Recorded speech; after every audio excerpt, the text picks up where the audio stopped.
You're flailing. You're weak.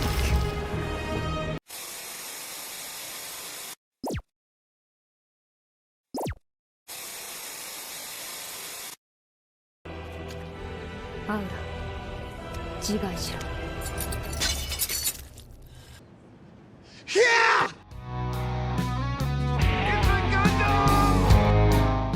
Western entertainment media has grown soft and corpulent, creatively bankrupt and emotionally anemic. With stories so thin on plot, you leave the theater mentally emaciated. There's nothing to be gained here, only lost. Your time, money, and love for cinema. That's why I say, Hollywood is dead. Watch anime instead. The MCU has spent the better half of a decade haphazardly trying to establish strong female heroes, with no clear idea how to go about it. The tropes remain the same.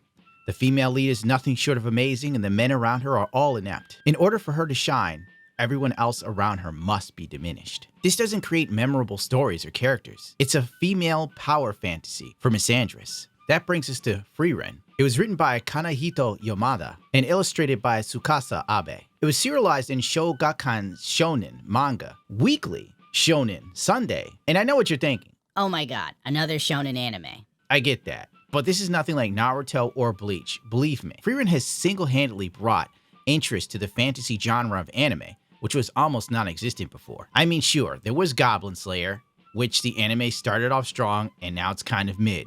But I hear the manga is really good. The anime just went a different direction and I'm not feeling it. There's also Konosuba, which is more of a comedy-based fantasy anime. Still good though, but it's a very different vibe. Frieren is Harry Potter, but interesting.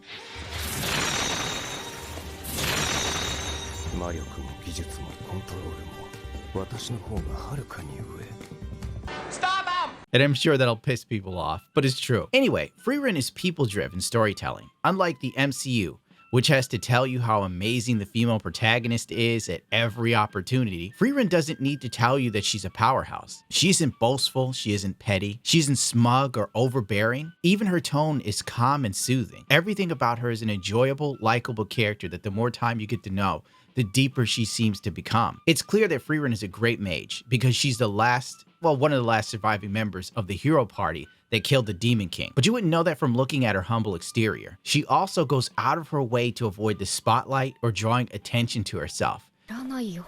私はただ魔法店をはしごしていただけで。あ。申し訳ありませんでした。フリーレン様、どうかお許しください。待って、すごく嫌な流れな気がする。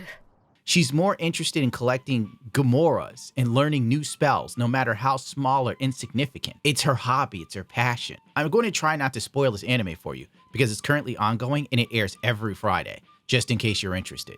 The story picks up right before Himmel dies. He's a human, and frankly, we suck, and we drop dead. But his death stirs something in Frieren that leads to her wanting to understand and get to know humans better, when before she was kind of indifferent towards them as an elf. Personally, this is my theory.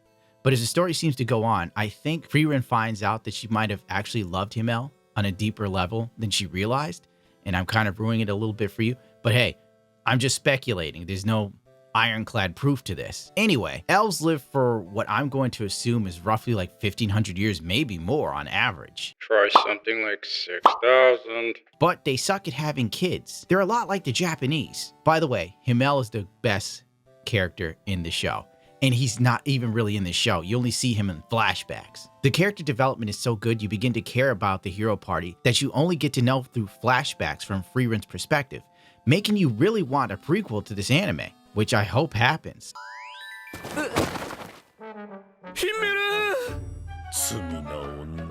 The new bond she forges while learning to appreciate her time with others is an interesting dynamic. You see the once easygoing, aloof Frieren care about those around her and value their time. Since she can live for another 1,000 years, give or take, hanging out with a dwarf friend for 10 years is like an hour to her. Whereas for her apprentice Fern, 10 years is a huge chunk of her life, considering I think she's 16 by this point. So that's a lot. Since this anime is very people-driven, it's easy to write it off as like a slice-of-life anime. But it's really not. Battles are interesting, and at times, intense and surprising. I mean, they really made mages seem cool. Harry Potter, I couldn't get into it, but Frieren's catching me.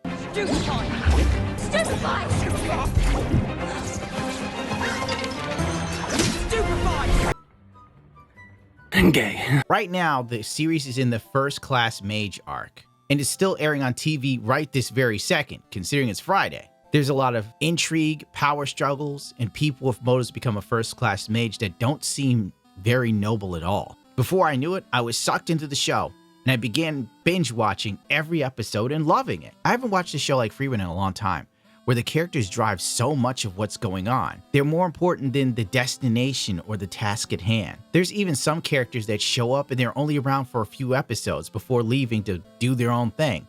And it makes you think, well, I hope they come back someday. Did I mention that this show is pretty much all female leads?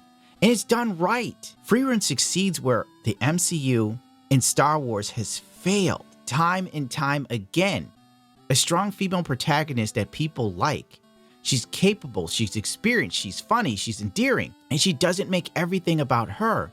In the entire show, even though it's named after her and it's about her, it doesn't feel like everything revolves around her, you know? Unlike the Marvels. She also places her faith in others and allows them to shine. She lifts up her friends and makes them believe not only in her, but themselves more importantly. On top of that, many of the great leadership skills she learned came from Himmel, who died 30 years prior, and the show makes it clear the impact he left on her and the world around him. It's a male character that did something great for others and people still love and respect him, rather than him being like some sort of douchebag, for lack of better terms, with the way She-Hulk talked about Tony Stark or Captain America or the Avengers. Most of all, this show feels genuine. It tells a story we can all relate to on some level, and that's the most amazing thing about Frieren. It makes you step back and think about your own life choices and what you would like to change or could change. In a time where Hollywood storytelling is so homogenous and painted by the numbers, Frieren is a breath of fresh air.